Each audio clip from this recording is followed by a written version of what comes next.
Gaza में cease fire deal से Israel Hamas युद्ध कुछ समय के लिए रुक गया है, मगर दोनों पक्षों की ओर से एक दूसरे के खिलाफ बयानबाजी लगातार जारी है। इजरायली नेताओं की धमकियों पर अब हमास की प्रतिक्रिया सामने आई है। समूह की मिलिट्री विंग अल कसम ब्रिगेड के प्रवक्ता ने वीडियो मैसेज के जरिए इजराइल पर हमला बोला है। अबू वेदा ने सबसे पहले गाजा के लिए समर्थन के लिए ईरान, लेबनान के हिजबुल्लाह, यमन के हूती विद्रोही और इराकी प्रतिरोध की सराहना की। इसके बाद अबू बेदा ने कहा कि ऑपरेशन अल अक्सा स्टॉर्म ने इजरायली शासन के ताबूत में अंतिम कील ठोक दी है। इजराइल गाजा में हमास लड़ाकों से लड़ते लड़ते कमजोर हो गया है। 15 महीनों की लड़ाई के बाद भी इजराइल पूरी तरह से हमास को खत्म करने में नाकाम रहा है।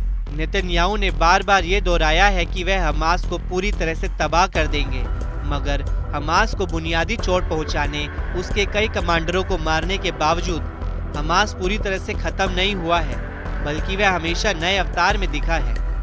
द हिंदू की रिपोर्ट के मुताबिक अमेरिकी विदेश मंत्री एंटनी ब्लिंकन ने कहा था कि हमास ने उतने ही लड़ाके फिर से तैयार कर लिए हैं जितने उसने इस युद्ध में खोए थे। ये पहलू भी बताता है कि इजराइल को अब लगने लगा है कि वह सिर्फ युद्ध से हमास को खत्म नहीं कर सकता है। ऐसे में बंधकों को छोड़ने के लिए उसने समझौते का सहारा लिया है। बंधकों को लेकर इजराइल में भी विरोध तेज हो रहे थे। हालांकि नेतन्याहू की जिद ज्यादा समय तक नहीं टिक पाई। हमास नेता ने कहा कि ऑपरेशन अल अक्सा स्टॉर्म गाजा के बाहरी इलाकों से शुरू हुआ, मगर इसने पूरे इलाके की सूरत बदल दी। इसने इजराइल के साथ साथ संघर्ष में नए समीकरण पेश किए, नए युद्ध का मोर्चा खोला। हमास और प्रतिरोध गुटों ने गाजा में एकजुट होकर लड़ाई लड़ी। लड़ाकों ने युद्ध के अंतिम घंटों तक बड़ी वीरता और साहस के साथ दुश्मन पर घातक हमला किया। गाजा के खिलाफ इजराइल के क्रूर हमले के 15 महीनों के दौरान फिलिस्तीनियों का महान बलिदान बेकार नहीं जाएगा।